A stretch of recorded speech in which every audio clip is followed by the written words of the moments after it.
El progreso del peregrino, capítulo 10.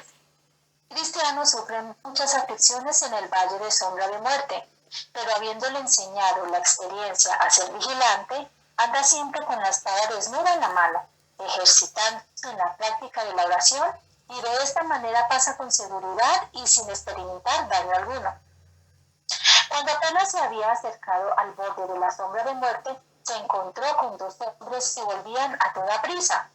Eran hijos de aquellos malos informes de la buena tierra, con quienes Cristiano trabó la siguiente conversación. ¿A dónde van? Atrás, atrás. Y si estimas algo en tu vida y tu paz, te aconsejamos que hagas lo mismo. Pues, ¿por qué? ¿Qué hay? ¿Qué?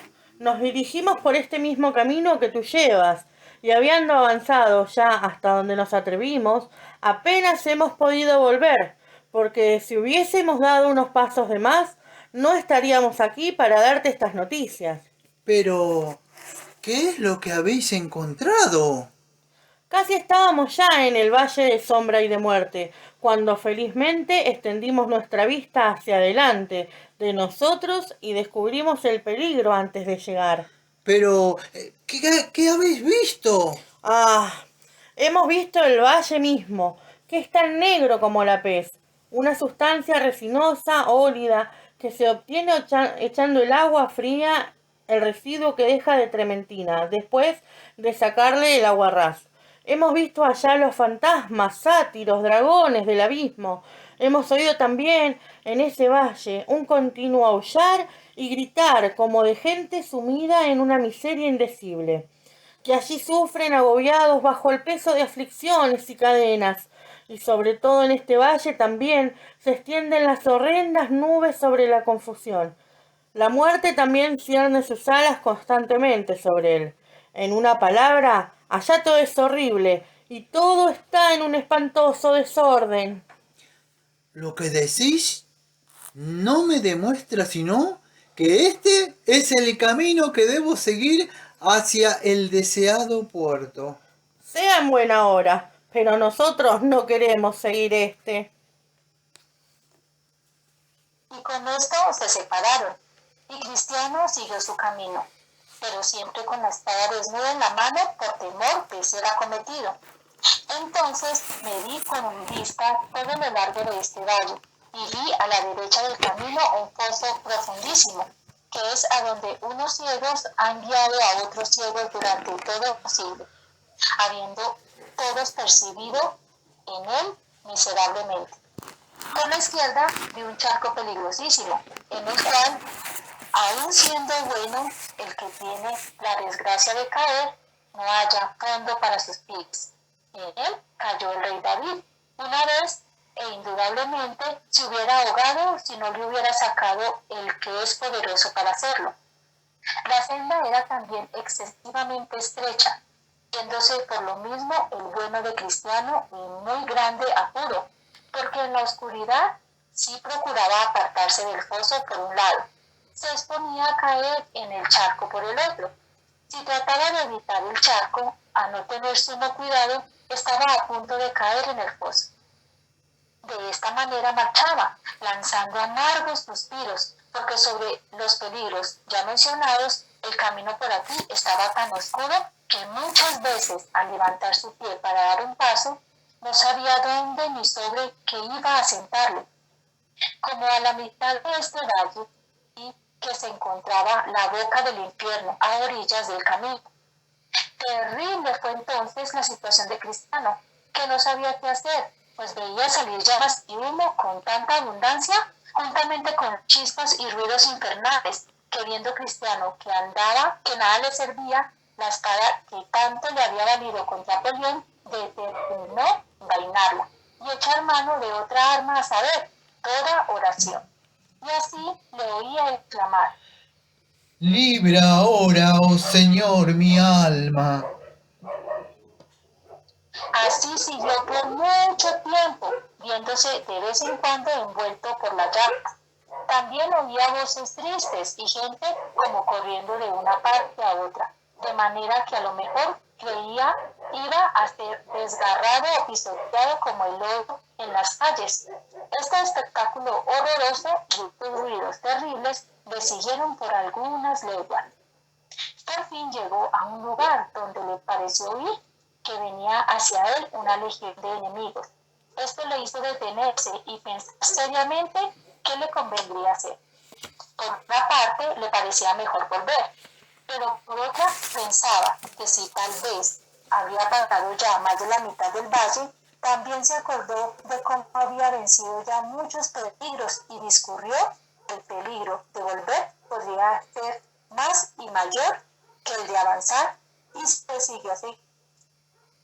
Pero como los enemigos parecían acercarse más y más hasta llegar casi a tocarle, gritó entonces con una voz vehementísima: Andaré en la fuerza del Señor. a cuyo grito huyeron y no volvieron a molestarle más. Una cosa me llamó mucho la atención y no lo quisiera pasar por alto. Advertí que el pobre cristiano estaba tan aturdido que no conocía su propia voz y lo advertí de la manera siguiente. Cuando hubo llegado frente a la boca del abismo encendido, uno de los malignos se deslizó suavemente detrás de él y silbó a su oído muchas y muy terribles blasfemias que el pobre creía salían de su propio corazón. Esto apuró a Cristiano más que todo cuanto hasta entonces había sucedido. Pensar siquiera que pudiera blasfemar de aquel a quien antes había amado tanto, si hubiera podido remediarlo, no lo hubiera hecho, pero no tuvo la discreción de taparse los oídos, ni la de averiguar de dónde venían estas blasfemias. Ya llevaba Cristiano bastante tiempo en tan desconsolada situación, cuando le pareció oír la voz de un hombre que iba adelante de él diciendo: Aunque ande por el valle de las sombras de muerte, no temeré mal alguno, porque tú estás conmigo.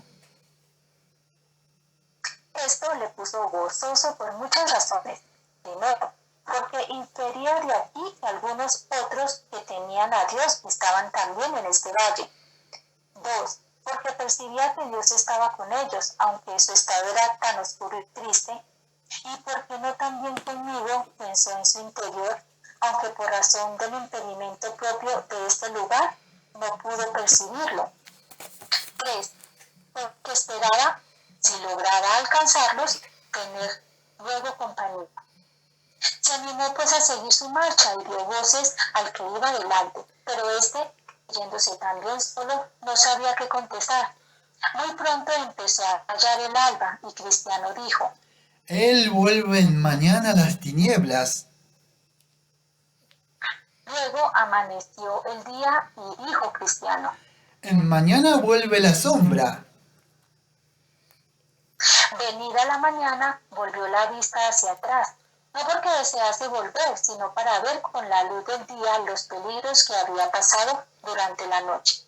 Vio pues más claramente el foso por una parte y el charco por otra, y cuán estrecha había sido la senda que pasaba entre los dos.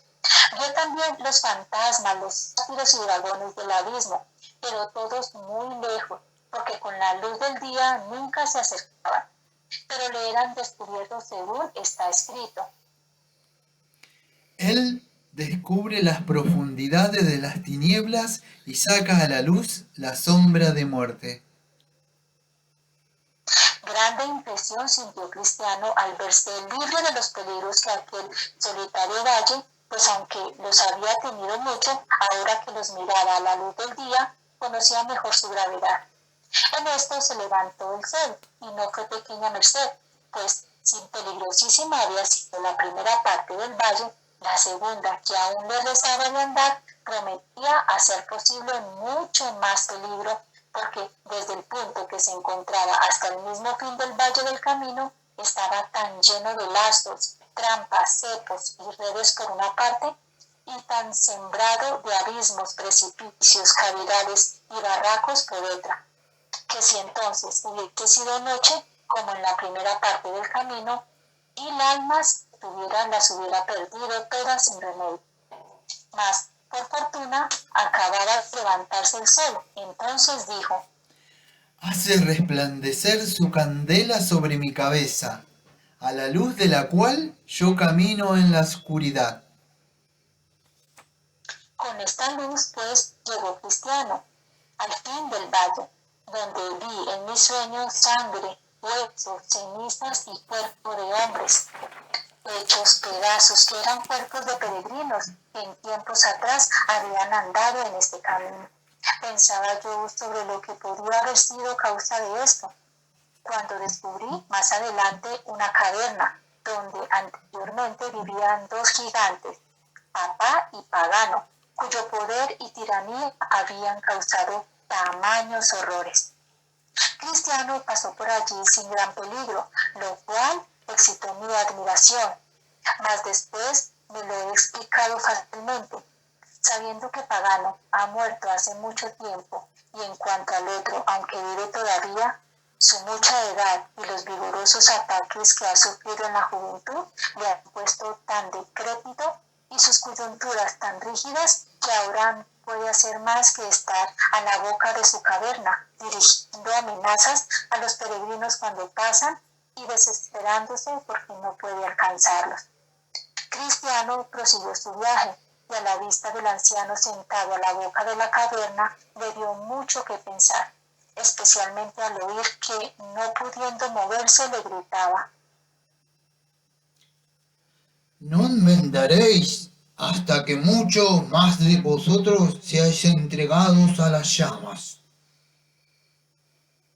Pero nada respondió, y pasando sin inquietud y sin recibir daño alguno, cantó: Oh mundo de sorpresas, bien lo digo.